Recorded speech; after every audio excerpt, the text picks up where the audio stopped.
الله تعالى الذين كانوا في مشارق الأرض ومواردها أحياء وأمواتا حديثا وقديما ثم إلى أرواح أهل المعلى والشبيكة والبكي وأموات المسلمين والمسلمات والمؤمنين والمؤمنات والمحسنين والمحسنات شيء لله الفاتحة. أعوذ بالله من الشيطان بسم الله الرحمن الرحيم. الحمد لله رب العالمين الرحمن الرحيم مالك يوم الدين إياك نعبد وإياك نستعين اهدنا الصراط المستقيم صراط الذين أنعمت عليهم غير المغضوب عليهم ولا الضالين.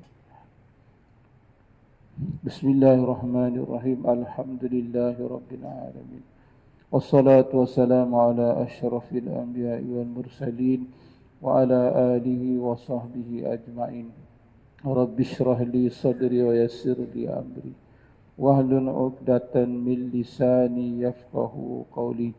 رب يسر ولا تعسر يا كريم يا معلم الحكمة سبحانك لا علم لنا إلا ما علمتنا إنك أنت العليم الحكيم. Ya Allah, kurniakan kepada kami semua hakikat ikhlas yang sebenar-benarnya, ya Allah. Ajarlah kami perkara yang kami jahil. Ingatkan kami perkara yang telah dilupakan. Sungguh kami semua tidak ada daya dan upaya sama sekali. Hanya semata-mata daya upaya Engkau jua, ya Allah. Wassallallahu ala sayyidina Muhammad wa alihi wa sahbihi wasallam walhamdulillahi rabbil alamin. Muka surat 35 sifat iradah. Kita telah baca sedikit ya berkenaan dengan sifat iradah. Iradah artinya penentu. Iradah artinya ialah penentu. Yang dengan sifat iradah ini Allah menentukan akan perkara mungkin. Ya, apa dia mungkin ni? Benda yang harus ada dan benda yang harus tiada. Benda yang boleh terima ada dan benda yang boleh terima tidak ada. Itu dipanggil benda mungkin. Kita semua ni benda mungkin. Ya, bukan mungkin ya. Dia dekat-dekat tu. Mungkinun, ya, perkara yang harus ada dan perkara yang harus tidak ada, boleh terima ada dan boleh terima tiada. Kita sekarang ni ada tak? Ada. Boleh tak terima tiada? Boleh, kan? Kita ni benda mungkin. Ada kita bukannya wajib, ya, ada kita bukannya wajib, hanya harus saja. Ya, jaizul wujud. Ya, bukan wajibul wujud. Yang wajib ada siapa dia? Allah. Allah ialah nama bagi zat yang wajibul wujud. Itu dia. Ada pun kita ni mumkinul wujud. Ya, harus saja ada. Ada pun boleh ada, tiada pun boleh juga tiada.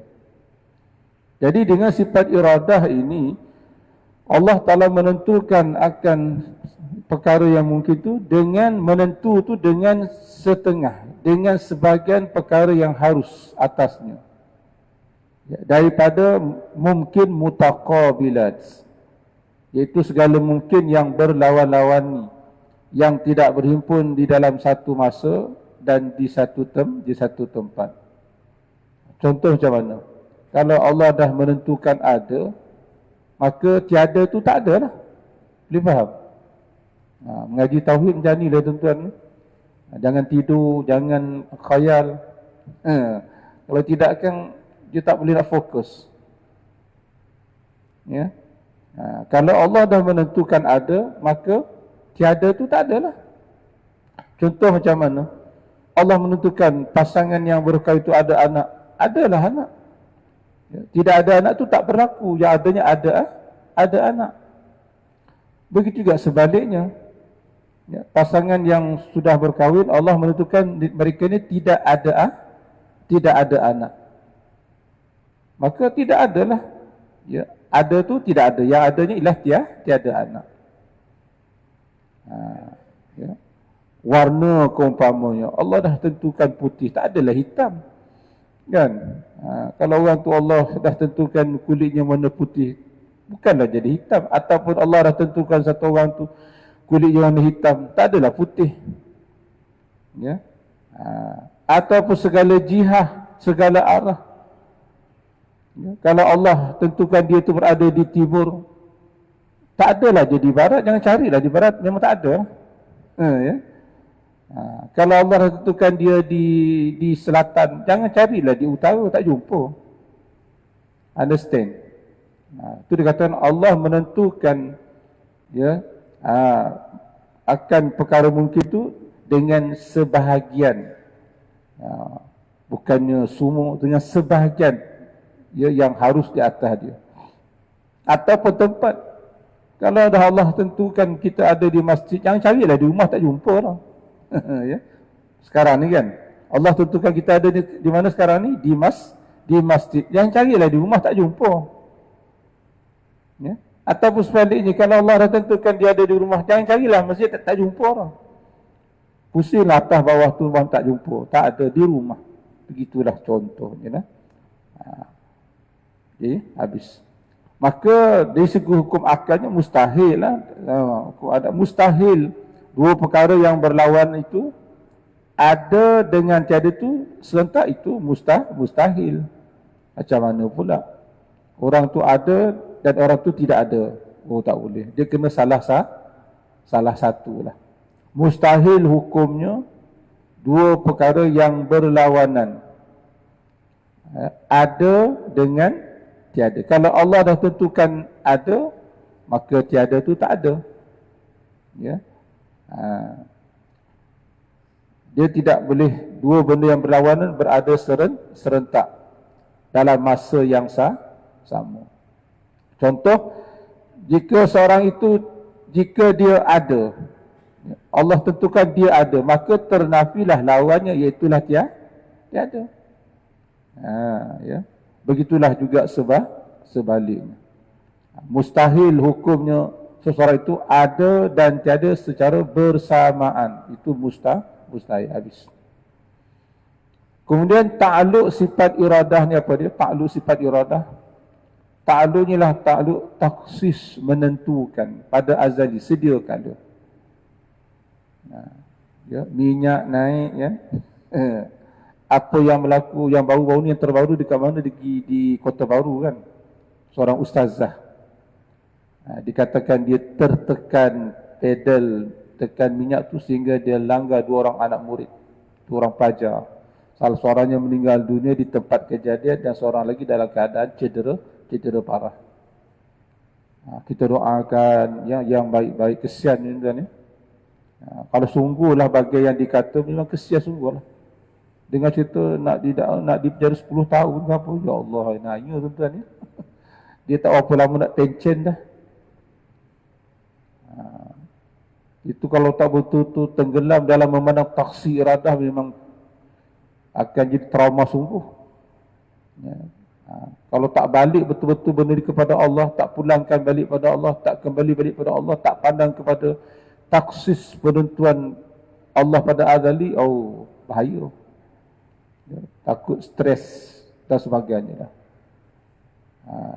Untuk supaya hati menjadi lebih tenang, kita kena pandang ini adalah, ya, taksis penentuan daripada Allah sejak azali lagi, sedia lagi. Allah. Tapi itulah, kita nak telan tuan-tuan, ya, tidak mudah tuan-tuan, ya. Cakap tu mudah lah, kan? Cakap tu mudah. Macam ada setengah yang bercakap, tak apa, pemandu yang mabuk ni tak perlu nak penjara hukum lama-lama, ya, nak kena 10 tahun apa bagai. Tak apa, tak kena atas dia, ya, tak kena atas dia. Cuba kalau anak dia besok kena langgau dekat orang pembawa sampai mati, apa perasaan dia sebagai ayah? Betul tak tuan-tuan? Ini ringan sangat. Orang yang pemandu yang mabuk langgau, bayar sekian-sekian jumlah, lepas, misalnya dan sebagainya.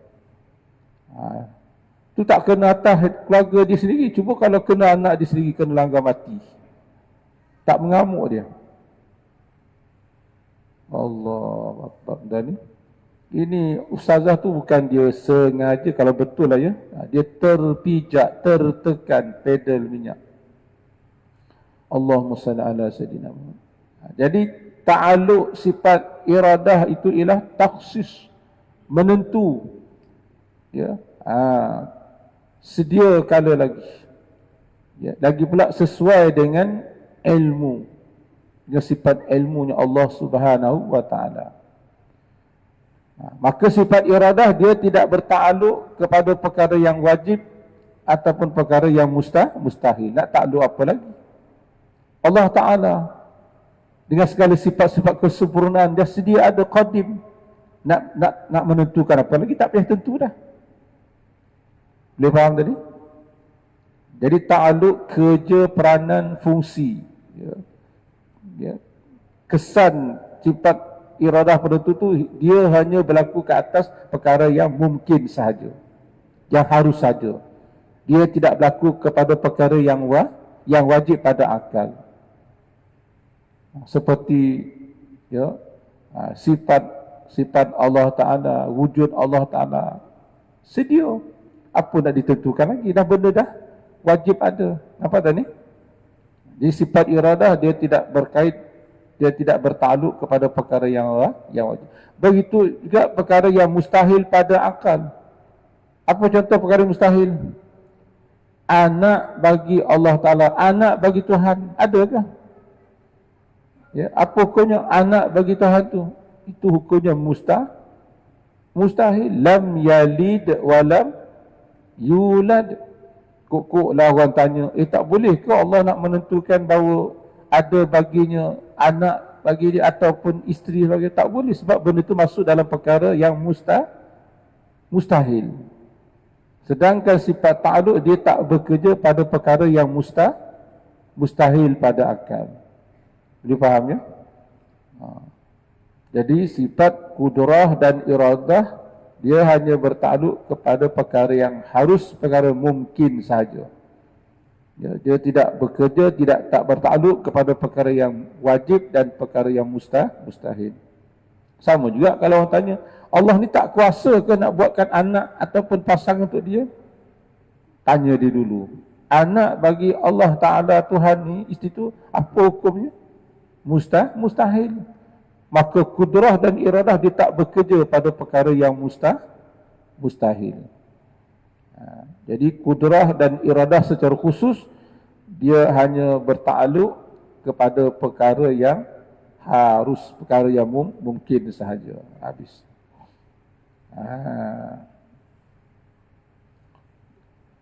Jadi melengkapi perkara mungkin tu sama ada yang baik ataupun yang tidak, ataupun sebaliknya. Ya, melengkapi perkara mungkin penentuan Allah tu, termasuklah perkara yang baik dan perkara yang jahat ataupun perkara yang tidak baik. Tetapi walaupun begitu wajib kita beradab terhadap Allah Ta'ala. Ya, wajib kita beradab terhadap ataupun beradab kepada Allah dengan bahawa tiada kita bangsakan segala kejahatan dan kekejian itu kepada Allah. Melainkan dalam makam kita mengajar tu boleh kita kata macam tu. Ya. Takut nanti membawa kita menyalahkan takdir, menyalahkan Allah dan sebagainya. Maha suci Allah. Ya. Dan tidak harus bagi seorang itu berhujah dengan bahawa tiap-tiap kejahatan itu dengan kehendak Allah Ta'ala sebelum melakukan maksiat, supaya jadi sebab supaya menjadi lesen ataupun jalan untuk dia mengerjakan maksiat. Nak macam mana dah ketentuan Allah, ya. Dia nak buat maksiat, dia pun cakap macam tu, dia bercerita macam tu. Jadi jangan gunakan itu sebagai hujah. Nak macam mana dah Allah takdirkan saya ni nak mencuri, saya mencurilah. Nak macam mana dah Tuhan takdir saya ni tak kuat nak semayang, saya tak semayang. Oh, Jangan jadikan itu sebagai hujah. Tak harus bagi seorang itu berhujah dengan bahawa tiap-tiap kejahatan itu dengan kehendak Allah sebelum daripada melakukan maksiat, supaya dia boleh buat maksiat. Dia tujuan dia cakap tu apa? Nak menghalalkan tidakkan dia untuk buat maksiat. Berhati-hati. Ya, nak buat macam mana Syekh? Dan Allah Ta'ala takdirkan saya ya, nak mencuri, saya mencuri lah. Ya. Ni malam ni saya nak mencuri. Saya nak merompak. Saya nak main judi itu. Jaga ya. Demikian lagi tidak harus berpegang dengan hujah yang tersebut sama juga selepas dia buat maksiat. Tadi dia cakap macam tu dengan tujuan dia nak buat maksiat. Di sisi yang lain pula dia cakap benda yang sama setelah dia buat maksiat. Nak buat macam mana Syekh? Dah Tuhan takdirkan saya mencuri lah. Ya. Nak buat macam mana Syekh? Dah Tuhan takdirkan saya nak berzina, saya berzina. Tengok. Setelah dia berzina, setelah dia minum arak berjudi, nak macam mana Syekh? Ustaz, dah Tuhan takdirkan saya berjudi, saya berjudi. Dia sebut tu setelah dia buat maksiat dengan tujuan apa? Supaya lari daripada hukuman had ataupun takzir. Dengan sebab dosa tu. Itu pun tak boleh. Kalau macam tu, apa faedah diturunkan hukuman? Kalau duk main takdir tadi macam tu. Syariat, kita buat cara syariat. Cara hakikat memanglah hakikatnya Allah yang menentukan segala-galanya. Tapi di segi syariat, kamu telah melanggar perintah Allah. Kamu berzina, kamu minum arak, mencuri dan sebagainya. Jadi harus kita kena letak pada masalah ketentuan Allah Subhanahu wa ta'ala. Dan tidak harus bagi seseorang itu redha dengan maksiat. Ya, tidak harus bagi seseorang itu redha dengan maksiat. Dan jika adalah maksiat itu dikehendaki oleh Allah sekalipun, daripada pihak keadaannya maksiat itu ditegah daripadanya. Kerana bahawa redha dengan maksiat itu adalah maksiat. Ya, ar-redha bil maksiyah maksiatun. Kita setuju, kita redha, kita boleh terima perkara maksiat, maka itu adalah maksiat. Yang itu kita tidak harus redha. Dan wajib redha dengan maksiat daripada pihak keadaan dia dikehendaki Allah Ta'ala. Yang itu wajib lah. Ya, satu perkara tapi dipandang dari dua sudut, dua sisi. Ya, dipandang dari sisi diri maksiat itu tetap maksiat walau apa sekalipun. Ya, sisi syariat. Kalau dipandang di sisi lain pula, pada segi hakikat, itu adalah perkara yang dikehendaki Allah, yang tu kita wajib kena terima, kita redha. Boleh faham tak tuan-tuan? Ya. Tentang persoalan dosa dan maksiat. Ya, sebab tu dikata tidak harus bagi seseorang itu redha dengan maksiat. Ya, walaupun memang hakikat ini dikehendaki oleh Allah daripada pihak keadaan maksiat itu ditegah. Ya, diri maksiat itu kita tak boleh redha. Ya, kita tak boleh kata boleh, harus tak boleh. Tak boleh kata halal. Dosa tetap dosa, maksiat tetap maksiat. Tapi kita wajib redha dengan maksiat daripada pihak keadaannya ia dikehendaki Allah Ta'ala. Ya, tentu kita kena wajib redha. Tang diri maksiat itu kita tidak boleh setuju. Kita tak boleh setuju. Kita tidak boleh redha. Habis. Jadi itulah dia sikit sebanyak yang berkaitan dengan sifat iradah, sifat berkehendak ataupun sifat penentu. Baik, lawannya, jadi tiap-tiap satu sifat daripada dua sifat itu kita mesti tahu 5 perkara ya, sebagaimana yang selalu saya sebut.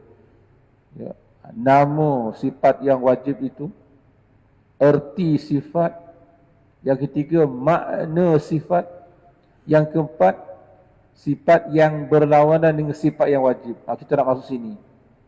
Ya, sifat yang berlawanan ya yang mustahil, yang berlawanan dengan sifat yang wajib tersebut. Dan yang kelima, mesti kita mengetahui dalil bagi setiap satu daripada 20 sifat tersebut. Baru lepas fardu ain kita. Bukan sekadar bilang wujud, qidam, baqa. Tiap-tiap satu daripada 20 sifat itu mesti kita tahu 5 perkara. Nama sifat tersebut, erti dia, maknanya, lawannya dan dalilnya. Sekarang kita masuk yang keempat, lawannya. Jadi lawan bagi iradah adalah terpaksa. Tidak mampu menentukan, itu adalah mustahil. Mustahil atas Allah Ta'ala itu karahah. Apa karahah? Keterpaksaan. Ataupun mustahil atas Allah itu tidak boleh nak menentukan apa-apa. Itu mustahil. Macam mana Allah tidak boleh menentukan? Fa'alun lima yurid. Jelas kan ayat Quran itu? Fa'alun lima yurid. Allah yang maha memperbuat apa-apa ju yang ia kehendaki. Apa-apa yang dia tentukan. Apa yang ditentukan, itulah yang Allah perbuat. Kerana setiap apa yang Allah perbuat, dia sesuai dengan apa yang ditentukan oleh Allah dan bertepatan ataupun dalam pengetahuan Allah. Dia tiga tu dia serangkai. Allah memperbuat sesuatu mungkin sesuai dengan kehendak dia, ketentuan dia yang pada azali, dan lagi pula dia selari dengan pengetahuan Allah. Tak sama macam kita ya. Kadang-kadang kita bertindak buat sesuatu tu dengan luar kesedaran kita. Tahu apa yang aku buat ni, kita baru sedar. Kita buat sesuatu kadang luar daripada sedar, bukan dalam keadaan sedar. Maha suci Allah. Allah memperbuat akan tidak sesuatu itu sesuai dengan apa yang ditentukannya, lagi pula selari dengan pengetahuan ilmu Allah Ta'ala. Jadi tiga-tiganya, kudrat, iradat dan ilmu, dia serentak sekali. Boleh? Allah Ta'ala memperbuat akan tiap-tiap yang mungkin itu bersesuaian dengan iradah, dengan apa yang ditentukannya pada azali lagi, pada sedia kala lagi pula bertepatan ataupun bersesuaian dengan ilmu pengetahuan Allah Ta'ala. Allah. Jadi mustahil atas Allah itu bersifat dengan karahah, keterpaksaan. Ataupun mustahil Allah Ta'ala itu tidak boleh menentukan, itu mustahil. Kerana apa? Ini dipanggil setiap satu sifat ni, tiap-tiap satu daripada dua sifat tu kita kena tahu dua dalil kan. Pertama dipanggil dalil nas yang qat'i, iaitulah Al-Quran dan hadis. Hadis yang mutawatir. Sebab ini masalah akidah. Yang kedua, kalau kita tak mampu mendatangkan dalil nas yang qat'i, terutama Al-Quran, kita wajib kena tahu, iaitulah dalil akal yang murni. Sekarang kita bicara dalil bagi sifat iradah dengan dalil akal yang murni. Baik. Kalau sekiranya kita fikir Allah Ta'ala tu tak boleh menentukan, Allah tu keterpaksaan. Kerana jika Allah Ta'ala tidak boleh menentukan, maka bagaimana pula kudrat nak mengadakan perkara yang tidak ditentukan? Macam kita lah nak buat sesuatu kan, mesti ada keinginan, mesti ada dalam plan kepala kita. Sebelum kita nak bercakap, sebelum kita nak berbuat sesuatu, betul tak? Kalau tidak dipanggil dibuat secara spontan. Tak, kita buat satu secara spontan atau bercakap secara spontan. Orang nak buat rumah tak ada lagi, tapi dalam kepala tu dah ada, dah set dah. Tanah seluas ini, bersama mana rumah nak buat, dia dah nampak dah plan ni. Lepas tu dalam kepala lagi, lepas tu dibuat lakaran. Ubah tak buat lagi. Tak? Keinginan, kehendak tu dah ada. Maklumat tu dah ada dalam kepala kita. Lepas tu kita lakarkan di atas kertas. Lepas tu baru kira bajet barang yang perlu dibeli untuk bagi merealisasikan apa yang kita inginkan tu. Begitu. Takkan tiba-tiba spontan ada tak? Ya. Kerana jika Allah Ta'ala tidak boleh, tak ada sifat iradah. Ya. Andainya Allah Ta'ala tu tidak ada sifat iradah, dengan mana Allah tu tak boleh menentukan, maka bagaimana kudrat nak mengadakan perkara yang tidak ditentukan?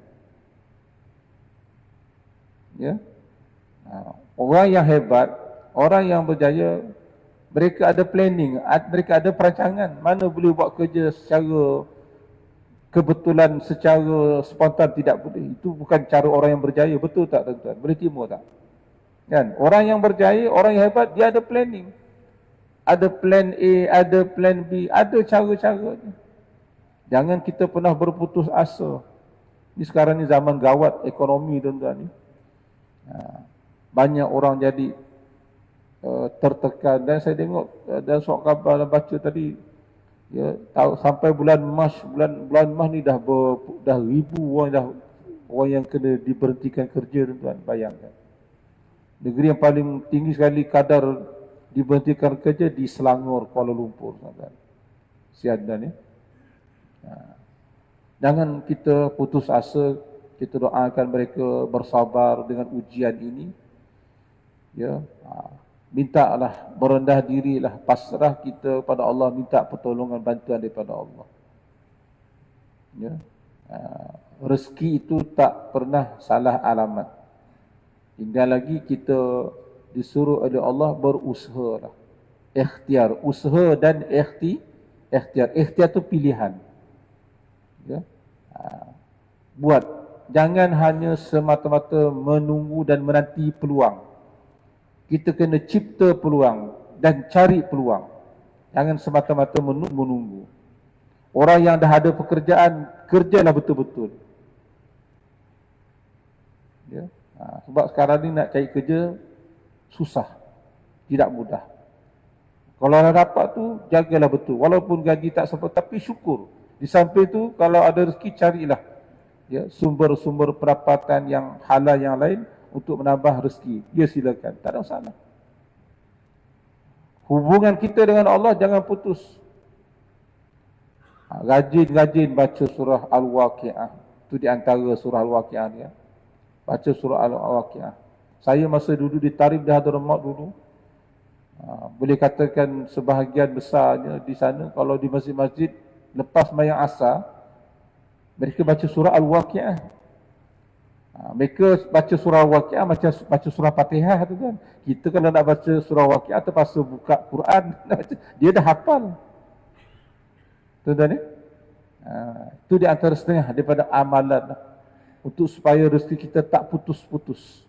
Baca surah Al-Waqi'ah. Satu. Yang keduanya, kata Tuan Guru Syekh Abdul Rahman bin Jaafar, orang yang mengamalkan surah Al-Waqi'ah, Allah jaga keturunan dia, insya-Allah. Ya, Allah jaga keturunan dia. Ya, daripada zina ke apa, insya-Allah Allah jaga keturunan dia, zuriatnya Allah pelihara. Itu di antara kelebihan orang yang baca surah Al-Waqi'ah. Allahumma salli ala sayyidina Muhammad. Ataupun saya simpul beginilah tuan-tuan ya, dalam menghadapi suasana ini. Perbaiki salat, lazimi taubat, perbanyakkan salawat, bantu umat. InsyaAllah hidup kita akan berkat dunia akhirat. Senang, itu kesimpulan saya. Ya, baiki solat, ya, lazimi taubat, ya, perbanyakkan salawat, bantu umat. Ya, sekadar yang kita terbantu, kita bantu umat. InsyaAllah hidup kita akan berkat dunia dan akhirat. Hari ini yang kenapa rezeki kita payah, sebab kita tak jaga hubungan kita dengan Allah. Satu, yang kedua, kerana kita banyak dosa. Bacalah kitab-kitab tasawuf. Kenapa yang rezeki itu jadi payah bagi kita tuan? Antara ini punca kerana kita ni banyak dosa yang kita masih tak bertaubat. Istaghfiru rabbakum. Ada kan dalam surah, saya tak ingat surah apa dia. Dan tuan pun pernah dengar cerita kan bagaimana satu orang tu, sahabat ke, tabi'in ke, saya tak pasti tuan ni. Bila ditanya, tuan saya ni dah lama kahwin dekat 20-30 tahun kahwin, tapi tak boleh anak. Kata syekh tu, tak tahulah kata syekh ke kata sahabat tu, kamu balik kamu istighfar lah, minta ampun dengan Allah. Ya. Datang pula orang yang kedua, orang yang lain datang, tuan saya ni meniaga tak tahulah, asyik rugi je. Ya, dah macam-macam cara saya buat, tak pernah nak untung, ya. Baru nak untung sikit rugi balik. Ya. Macam mana tuan? Kamu balik kamu istighfarlah Tuhan. Jawapan yang sama juga. Ya, begitulah. Walhasil salah satu cara kita nak mengubati, cara untuk kita nak menarik rahmat kasih sayang Allah agar supaya rezeki kita dipermudahkan oleh Allah, hendaklah kita rajin-rajin istighfar dan bertaubat. Itu salah satu anak kuncinya. Ya. Merendahkan diri kita di hadapan Allah dengan serendah-rendahnya. Menghinakan diri kita sehina-hinanya di hadapan Allah Ta'ala. Allah Ta'ala tu maha pengasih dan Allah tu maha penyayang. Boleh? Jadi kalau Allah tidak bersifat dengan iradah, maka sudah tentu Allah bersifat dengan lawannya, iaitulah tidak boleh menentukan. Bila Allah tidak boleh menentukan, maka bagaimana Allah, bagaimana pula kudrat nak mengadakan sesuatu yang tidak ditentukan oleh Allah. Maka akhirnya pastilah tidak akan wujudnya alam makhluk ni. Yang kita pun tak ada kalau Allah tak kehendaki. Ada kita ni, Allah berkehendak tak? Ya, Allah berkehendak. Dia asal kita ni dua ni, antara ada dan tak ada sama je. Ibarat seperti dua dacing yang sama berat. Ya. Tiba-tiba salah satunya dacing sebelah kanan jadi turun ke bawah berat, yang kiri terangkat. Masakan dacing yang sebelah kanan dia boleh tertekan ke bawah tanpa ada sesuatu yang menekankan, boleh terima tak? Dari segi akal, boleh terima tak? Tak boleh, mesti ada sesuatu. Kita ni dulu antara nak ada ni, ada dengan tiada tu 50-50. Ya, tapi dengan dah taksis ketentuan Allah, kita ni Allah nak bagi ada, maka adalah kita. Ya. Ni ada pula seni kata lagu apa, tidak ku minta lahir ke dunia pula dah. Macam-macam tuan-tuan ya. Siapa yang menyanyikan lagu tu kan tuan-tuan ya? Tak ku minta lahir ke dunia, astagfirullahaladzim. Dia tak kenalah lirik lagu tu dan tak ku minta lahir ke dunia. Kita nak melanggar kehendak Tuhan. Ya, dah Allah Ta'ala tentukan. Allah. Habis. Baik. Jadi lawannya adalah terpaksa, tidak mampu, tidak boleh nak menentukan, itu mustahil. Terpaksa ni ialah sifat makhluk kita lah. Melainkan diperkehendaki oleh Allah sekadar masa yang dihad dan masa yang ditentukan. Kita boleh tak nak tua tuan-tuan, boleh tak tuan-tuan? Kita tak nak tua, boleh? Tak dapat tuan-tuan. Ya. Kita boleh tak nak sakit, boleh tuan-tuan? Tak dapat. Ada orang bukan main, tiap-tiap hari, tiap-tiap pagi mesti jogging, lari. Ya. 5 km sehari malam. Esok lusa sakit juga, mati juga. Ya. Suplemen itu dan ini dah sampai masa ajal mati juga. Allah Akbar ya. Kita terpaksa menerima. Ya. Dan terakhir, dalil sifat kehendak bagi Allah, sekiranya Allah terpaksa, nescaya Allah tu lemah. Di sisi yang lain pula, hujah yang kedua, dia masih lagi dalil akal yang murni. Jika sekiranya Allah Ta'ala tu tidak ada sifat iradah, mana terpaksa, ada keterpaksaan, nescaya Allah Ta'ala tu lemah. Kerana ada sesuatu yang lebih berkuasa daripada Tuhan, itu lemah, itu mustahil. Dan keadaan Allah itu lemah, ya tergagah, terpaksa, itu adalah perkara mustahil. Habis dan terakhir baru kita masuk dalil nas yang qat'i. Firmanullah Ta'ala, wa rabbuka yakhluqu ma yasha'u wa yakhtar ma kana lahumul khiyarah. Dan bermula Tuhan engkau lah yang mencipta, yang menjadikan apa jua yang ia kehendaki dan dia pilih. Kalau bahasa ya Dr. Buya Ar-Razi, suka-suka Allah. Ya, suka-suka Allah. Ya. Anak tu nak dari mata sepet ke, ya, kulit hitam ke apa, Allah Ta'ala yang menentukan. Wa rabbuka yakhluqu, dan bermula Tuhan engkau lah, ya, Tuhan engkau jualah yang mencipta apa-apa yang ia kehendaki dan dia pilih. Maka lahumul khiyarah, dan manusia itu tidak ada pilihan. Pilihan kita ialah untuk tidak memilih. Kan pelik tu tadi. Ya. Pilihan kita ialah untuk tidak memilih. Kita pasrah, terima saja. Alhamdulillah. Ya. Anak kita lahir cukup sifat pun dah syukur dah. Betul tak tuan-tuan kan? Alhamdulillah. Biarlah tak comel itu, tak macam pun tak apa. Syukur, alhamdulillah. Ya, Allah Ta'ala ya dapat anak kita, cucu kita yang cukup sifat pun alhamdulillah. Sebenarnya ada lagi sikit tuan-tuan, tapi kita akan sambunglah. Apa hikmah di sebalik kita meyakini sifat iradah ni? Akan datanglah, wallahu a'lam. Allahul kafi rabbunal kafi qasadanal kafi wajadanal kafi likullin kafin kafanal kafi wa ni'mal kafi al lillah. Allahul kafi rabbunal kafi qasadana kafi wajadana kafi likullin kafin kafanal kafi wa ni'mal kafi. Bismillahilladzi la yadur ma'asmihi syai'un fil ardi wala fis samai wa huwas sami'ul alim. Bismillahilladzi la ma'asmihi syai'un fil ardi wala fis samai wa huwas sami'ul alim. Bismillahirrahmanirrahim. Alhamdulillahi rabbil alamin.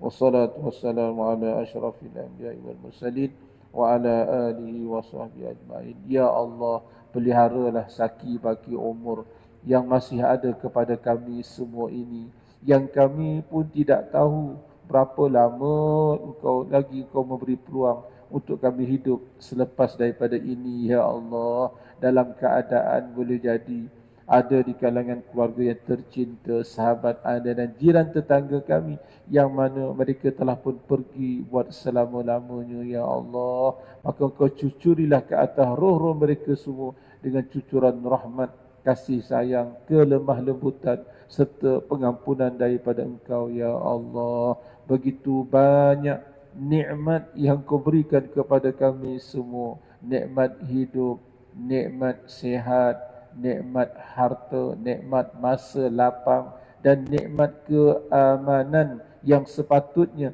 memungkinkan kami semua lebih syukur, lebih taat dan lebih banyak ingat kepada Engkau. Ya Allah, namun hakikatnya tidak begitu. Kami mengakui betapa kami ini masih lagi lalai dan leka. Ya Allah, malah terkadang-kadang boleh jadi tanpa disedari kami telah menggunakan nikmat tersebut untuk derhaka pula kepada Engkau. Ya Allah, ampunilah dosa-dosa kami semua. Maafkan kesalahan, kesilapan serta kelalaian kami ini. Ya Allah, وصلى الله على سيدنا محمد وآله وصحبه وسلم والحمد لله رب العالمين تقبل الله منا ومنكم.